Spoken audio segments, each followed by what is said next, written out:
सह्यांचराची चुळके जयाचे प्रभा मंडपांके तो श्रीदत्त ललाट तिळके नमस्करी तू असे तो श्रीदत्त ललाट तिळके नमस्करी तू असे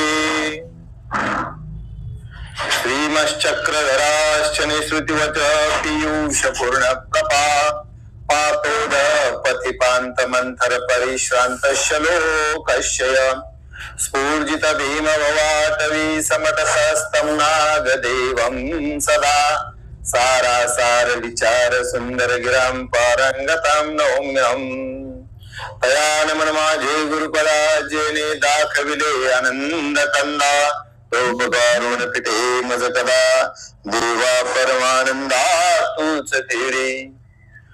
साधनदाता सर्वज्ञ श्री चक्रधर प्रभू तथा आदि गुरु या मार्गाशी श्री दत्तात्रय आदिकारण श्री दत्तात्रय प्रभू या अवतारांना विनम्र अभिवादन करून गुरु सूर्यांच्या चरणी साष्टांग दंडवत प्रणाम करून त्यांच्या परिवारामध्ये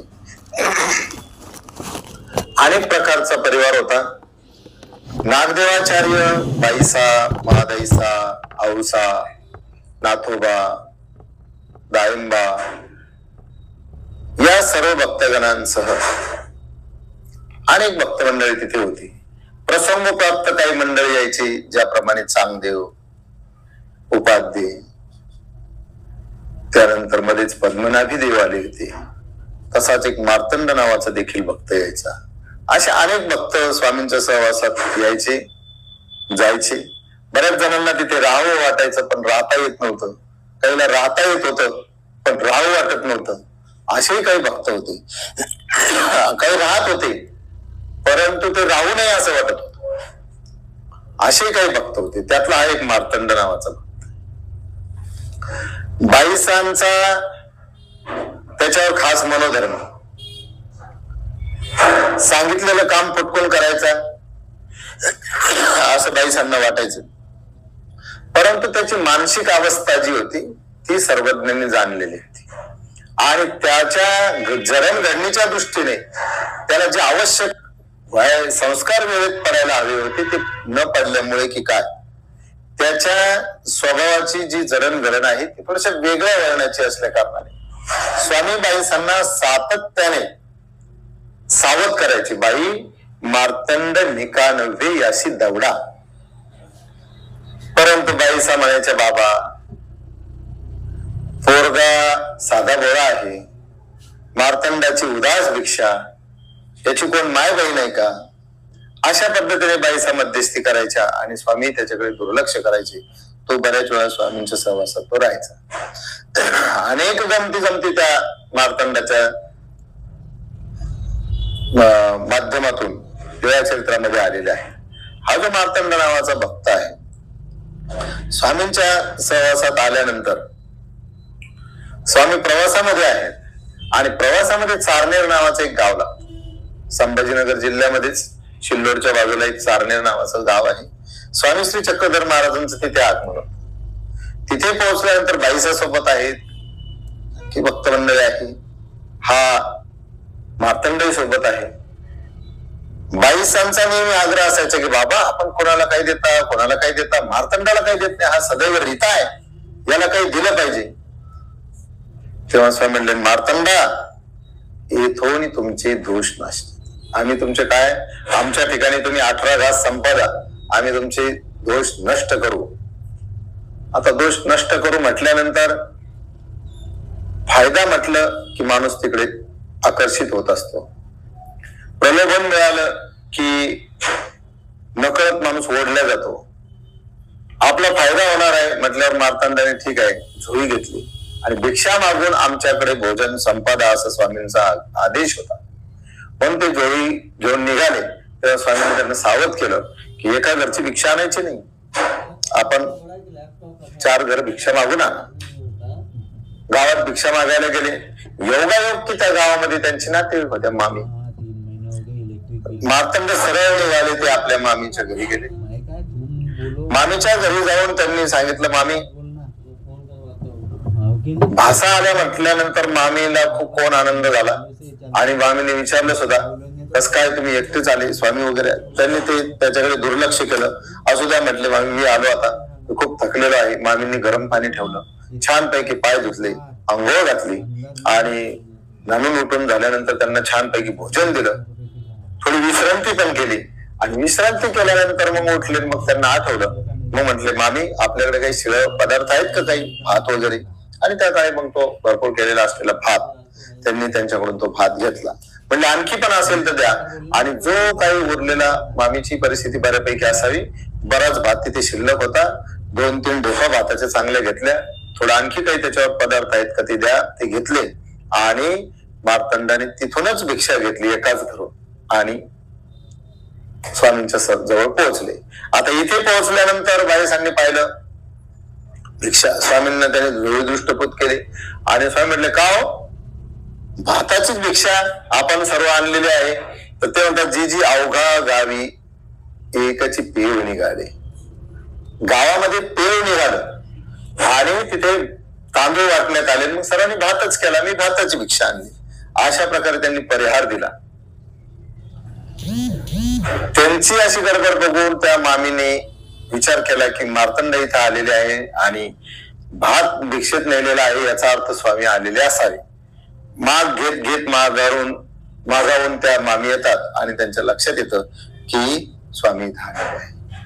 तात्पर्य अर्थ काय की ते जेव्हा स्वामींची भेट घेतात त्या मामी, तेव्हा स्वामींचा पश्चाताप खंत व्यक्त करतात की देवा, यांनी काय आम्हाला सांगितलंच नाही मार्तंडाने. त्यावेळेला स्वामी म्हटले, बाई हा असाच आहे. बाईसांना नाही सांगतात बघा. आणि मग ह्या मार्तंडांना ज्या दृष्टीने स्वामींनी पाठवलं ते काही ते तिथे शक्य झालं नाही. आणि म्हणले, ते जर तुम्ही करून बघितलं असतं तर खूप छान झालं असतं, पण तसं काही झालं नाही. या मार्तंडाला स्वामींनी वेळोवेळी दौडा असं बाईसांना सांगितल्यानंतरही ते बाईसाहेब त्याला पाठवत नव्हत्या, कारण तो सांगितलेलं काम पटकून करायचा, पण करण्यामध्ये काही गोष्टी स्वामींना ज्या आवडत नव्हत्या त्या अशा प्रकारच्या होत्या. ते दुधाला जायचे, छानपैकी 2 कवडे बाईसांच्याकडून न्यायचे, तिकडे दूधवाल्याला मार्गदर्शन करायचे की अरे देवासाठी दूध चाललं, तुझं दूध उपयोगाला जाणार आहे, दे थोडं शिल्लक, आणि मग त्याला कमी पैसे देऊन जास्त दूध घ्यायचे. इकडे बाईसांना येऊन सांगायचे की आज आपल्याला शेतकऱ्याने दूध दिलेलं आहे स्वामींना खूप मोठं, पण उरलेले पैसे त्यांना वापरता यायचे. बाईसांचा विश्वास पटला आणि मग त्या पदार्थ येतात आणि पैसेही वाचतात असे बाईसांना कधी वाटायचं. मग कधी कधी मिळालेलं जे दूध आहे हे दूध त्या ठिकाणावरून ते कमी आणायचं आणि जे पैसे आहेत हे पैसे ठेवून द्यायचे. असं साठवून त्यांनी बरेच पैसे एकत्रही केलेले होते. एका घटनेमध्ये तर असं येतं की स्वामी त्यांना सांगतात की ते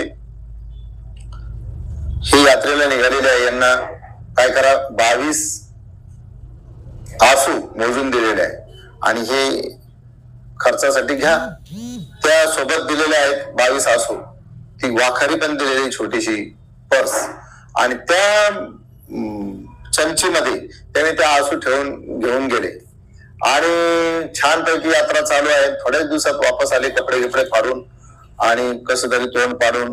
बाईसांना जेव्हा हे कळालं की बाबा कारण तू परत का आला, म्हणजे असं झालं रस्त्याने फार मोठी चोरी झाली, चोर आले आणि त्यांनी खूप मारलं मला आणि ते पैसे, अरे बाबा पैसे जाऊ दे परंतु तू आला ना बरं झालं. बाईसांनी त्याचेच आभार मानले, देवाचे आभार मानले, म्हटले बाबा तुला काही झालं नाही ठीक आहे. आणि मग तो तिथे राहू लागला. म्हटले बाई मार्तंड निका नव्हे अशी दौडा, परंतु बाईसांना ते काही पटत नाही. काही दिवसानंतर स्वामी स्वतः ती द्रव्याची पिशवी, ते जे दिलेले दाम होते ते दाम जसेच्या तसे त्या पिशवी एका दगडाखाली होती. स्वामी स्वतः फिरत जातात आणि तिथे दाखवतात की बाई इथं काढा बंदरा. आणि मग हे काय आहे, मग ती पिशवी ओळखीची वाटते, नंतर पैसे ओळखीचे वाटतात. त्यावेळेला बाईसांना वाटतं की अरे हा असा चुकीचा वागलेला आहे. असा हा मार्तंड स्वामींच्या सहवासामध्ये जेव्हा त्याच्या बोटाला काही लागलेला आहे, बाईसा कामात आहे, तो येतो, बाई सांगतो बाई माझ्या बोटाला चिंदी द्या. म्हणजे मला नाही वेळ, जा तिकडून घे. आणि मग हा जातो. गेल्यानंतर तिथे स्वामींच्या एक वस्त्र घेतो आणि फाडतो. फाडल्यानंतर त्याला त्यातून थोडासा प्रकाश निघाला. त्याला जरा बऱ्यापैकी वाटतं, आनंद, की अरे चमत्कारच आहे म्हटले, वस्त्रातून उजेड निघतो. चिंदी फाडतो, दुसरी परत फाडतो. असं करता करता अख्खं 12 हाताचं वस्त्र पूर्ण तो फाडून ठेवतो. असे चिंध्या झालेलं वस्त्र त्या मार्तंडाने जेव्हा पूर्ण फाडून झालं, आता फाडायला शिल्लक राहिली नाही, त्यावेळेला ते सर्व त्याच्या लक्षात येतं की हे चुकीचं झालेलं आहे. मग तो ते जमा करतो सर्व चिंध्या आणि मोरीत एका पाईपामध्ये घालून देतो. थोड्या वेळानंतर जेव्हा कामाची वेळ, बाईसा कामातून मोकळा होता आणि मग आता ते वस्त्र स्वामींसाठी लागतं, तेव्हा पडद्यानी विचारतात की कुठे आहे ते. स्वामी म्हणतात पुसा मार्तंडाला विचारा. त्यावेळेला मार्तंडाला तो काय अगोदर सांगत नाही, पण जेव्हा तू बघितलं असं त्याच्या लक्षात, म्हणजे बघितलं असं सांगितलं जातं, तेव्हा मग आता गोष्ट अंगावर आली. म्हणल्यावर मग तो सांगतो की मला चिंधीसाठी मी फाडले. अरे बाबाची एवढी मोठी पडदणी फाडली. ते म्हटले मग तुम्ही तर दिली नाही वगैरे. म्हणजे असे हे मार्तंड स्वामींच्या आरोग्यासाठी बाईसांनी काही लाडू तयार करून ठेवले पोत्यामध्ये, आणि मग ते लाडू ठेवलेले आहेत.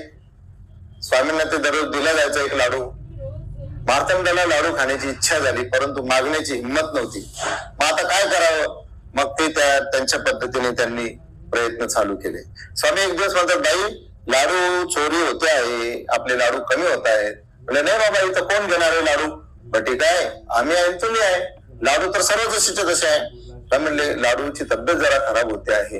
हा इतका कुशल होता हा मार्तंड. त्याने लाडूची चोरी कशा प्रकारे केली बघा, की लाडू पोत्यातून घेतले. लाडूची संख्या कमी होऊ नये, पण लाडूही खायला मिळाला पाहिजे. 2 लाडू हातात घ्यायचे, असे एकाला एक घासायचे, आणि असे 4, 5, 7 लाडू एकाला एक घासून, आणि खाली पडलेल्या चोरा जो एका लाडूचा मायना झाला की त्याने ते सारे पुन्हा पोत्यात भरून ठेवायचे आणि ते आपलं खाऊन घ्यायचा. अशा पद्धतीने त्याने ते लाडू चोरी प्रकरण सुरू होतं. मग स्वामी म्हणले, बाई अलीकडे लाडूची तब्येत जरा खराब झाली खूपच.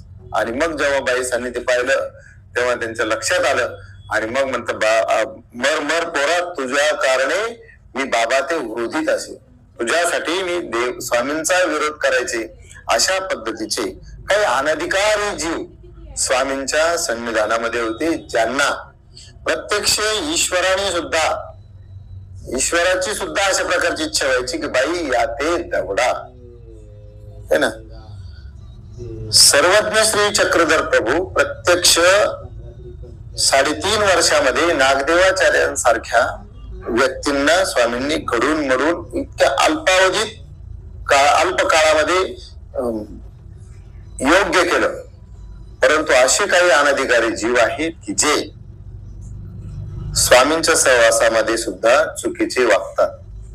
या गोष्टीसाठी आपले जे पूर्व कर्म आहे, या कर्माचा जो काही अनुक्रम आहे तो आपला योग्य असला पाहिजे. यासाठी आपण आता आपल्याला ज्या काळी बोध झाला, ज्या काळी ईश्वराचं ज्ञान प्राप्त झालं, त्यावेळेला आपण जर कर्म योग्य प्रकारे केले, सन्निधानात साधू संतांच्या अधिकरणाच्या सन्निधानामध्ये जर आपण मनोधर्म पूर्वक वागलो, मार्गाच्या पद्धतीनुसार सेवा दास्यत्व युक्त अशा प्रकारची आपली वागणूक ठेवली, तर मार्ग जोडला तर ईश्वर जोडला जातो, आणि ज्याने मार्ग जोडला त्याला ईश्वर सोपा होतो.